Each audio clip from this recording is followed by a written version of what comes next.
for tuning in to Sundays at the Square.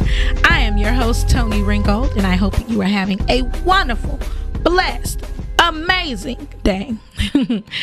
This weekend has been great, and I am just so excited about all of the wonderful things that are going on in the community. You know I'm your girl, the one-stop shop for everything that's happening, anything good, anything positive. You know you should always bring it my way.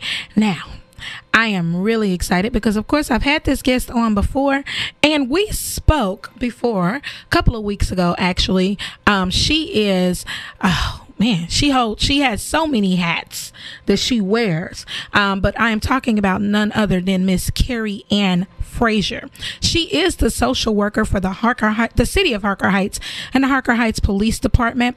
But she also does some endeavors that I really wanted to highlight and let you know about in the community. She is an owner of, or the founder of, a nonprofit organization, which I'm going to let her tell you all about in just a second. But I just wanted to let you all know that we have some people that are doing some great things in the community. And she just happens to be one of them. And she's one of those people you can't just do one show on. So, without further ado, please welcome back Miss KCfraser. Good morning. Thank you so much for having us. Yes, it is always an honor and a pleasure to be in your presence, madam. Listen, I want to go ahead and I want to jump right in. You actually have a nonprofit organization. Tell me a little bit about that nonprofit. Sure. Our nonprofit is CIG. It's a collaborative impact group, and it brings different organizations together to promote different events in the community, as well as to impact the community, bring change, to strengthen and to empower. It's really about bringing groups together to work as a cohesive. Exactly.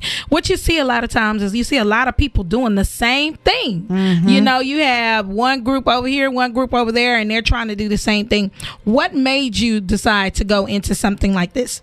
Because exactly what you said, you know, a lot of people trying to do the same thing and not working together. And what I feel that we do as a community is we are pulling from the same resources. Or we might have similar ideas, but we don't know all the same people. And so why not work as a group, as a collab? You know, why not collaborate? And I am really big on collaborating. If we collaborate and I can support your event, and then I bring my demographics to your event, then that way you have a bigger turnout. Right. And then if you have your demographics and we just support each other, it costs a lot less money. Yes, it does. When people collaborate. And I think we have a bigger impact on the community as well. Absolutely. Especially when you have a similar message to bring to the community. Absolutely. Absolutely. So tell me, what are some of the events that you've collaborated on? So we have collaborated with Teach Them to Love, especially on their domestic violence Shades of Purple Gala coming up with the Gilmores. I'm so excited about that. Especially as a social worker with a history of domestic violence, I'm excited to partner with them. We've partnered with CASA of Bell and Coryell County. Tell me about CASA, because some people may not know exactly what that means. Right. So CASA is a court-appointed special advocate, and this is a volunteer in the community who is trained by professionals to be the voice of the child through the duration of their time in the foster care system. So it's someone to go to bat for the baby, basically. Basically, somebody to go to bat for the baby, because, you know, the parents have their attorneys, the state have their own attorneys, and then you have these children who are going through the foster care system without anybody to speak for them. Well, that's what a CASA is. So what type of things do they do through the avocation? Oh, so through the avocation, they might go to the kids' school, find out how they're doing in school, advocate for the children to remain in the same school. They will visit them in their placements, whether it is foster care or even if they're in kinship care or at home. They will, you know, speak for them in court. That is the most important thing. The judge the judge hears how the parents are doing on their case plan. The judge hears what the state is asking the parents to do. But the judge really wants to hear, who knows this child? Exactly. Who knows this child that we are talking about in court? And that's the CASA. And that's one of the reasons we've partnered with CASA. I used to be a guardian ad litem in the state of Alaska, and I supervised CASA. And one of the things I saw was how impactful it was when somebody spoke for that child and told a judge, you know, this is what the child likes to do, the hobbies. You know, this is what they like to eat. This is what they like about this placement. this is what they don't like, this is what they're good at in school, then it makes that child a real person rather than just a case. Absolutely. I love that. It makes the child a real person other than just a case. Yeah. So you have collaborated with Teach Them to Love Outreach Ministries. You have, and for those of you that don't know, if you were listening last week, you will hear Miss Lolita Gilmore, and she would be talking to you about Shades of Purple. Make sure that if you haven't caught that interview, make sure that you go on myb106.com. You can always go on Facebook and look at the live interview, but I definitely want you guys to know about what's going on in the community. So we have Teach Them to Love Outreach Ministry. We have CASA.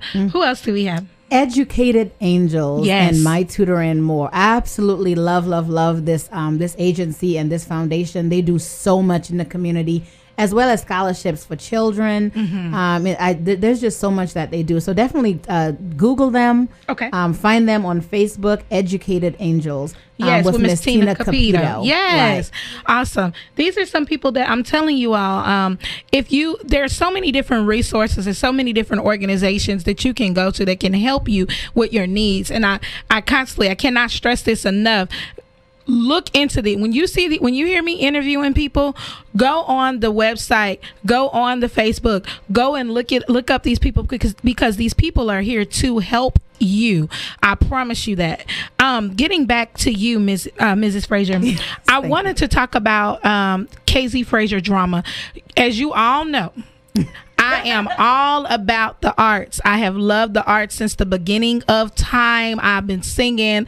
My mama said that when she used to sing to me when I was little, I would cry, but I didn't cry like I was sad. She said it would just be tears rolling down my face because I loved to hear her sing, and I still do to this day. I love to hear my mama sing. I gotta hear your mama sing. My mama can sing. She has a beautiful voice. And so I've always been an advocate for the arts. As you all know, I'm a vocal coach. I perform, I act. So the arts is very near and dear to me. And so I want to segue, because not only is she the social worker for the city of Harker Heights and the police department, not only is she the founder of Collaborative Impact Group. Collaborative Impact with my husband. With her husband, Mr. Dale Fraser. Shout out, whoop whoop. But she also is the founder, the director. She's a playwright. She has done some amazing stage plays. How many stage plays have you done so far? Oh, wow. In Central Texas, I think I've done 14. Wow. Yeah, I think I've done 14 stage plays. Yeah. That's huge. But I've been doing stage plays for a little over 20 years now. Wow. So that shows you something right there.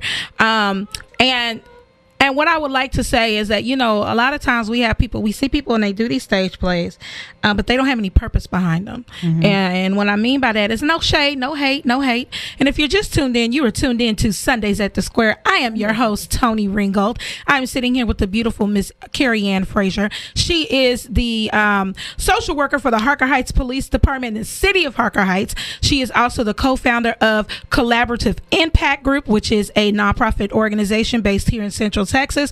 And on top of that, she is the founder of KCfraser Drama, where she is the director and the writer of over 14 plays right here in Central Texas.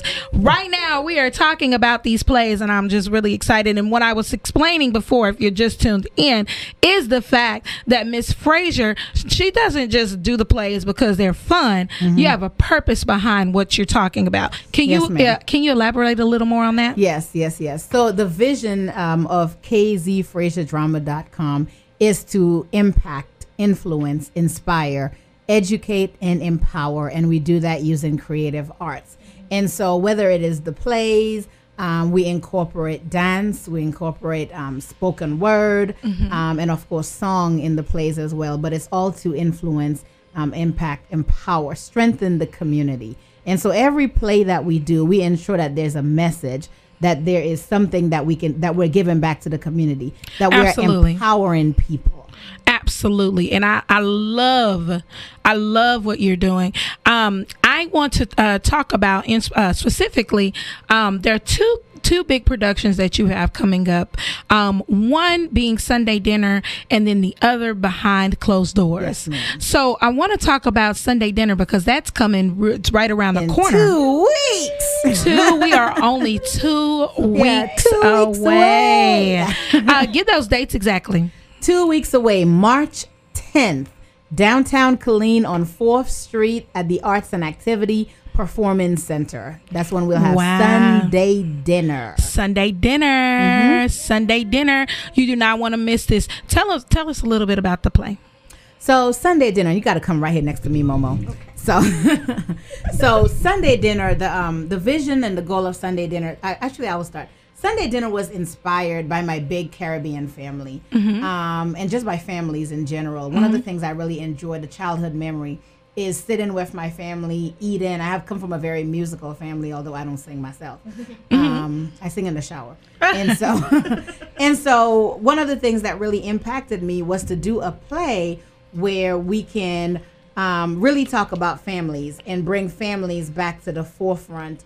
That's what Sunday Dinner is about. I really wanted to address families. I wanted to address issues that we don't talk about in families. Yes. Issues that we just kind of skate over. And then I really wanted to bring the family back together, because one of the things I have noticed from my family, from the way I grew up to the way that it is now, and I think Mo can identify with that, is a lot of families don't spend a lot of time together anymore.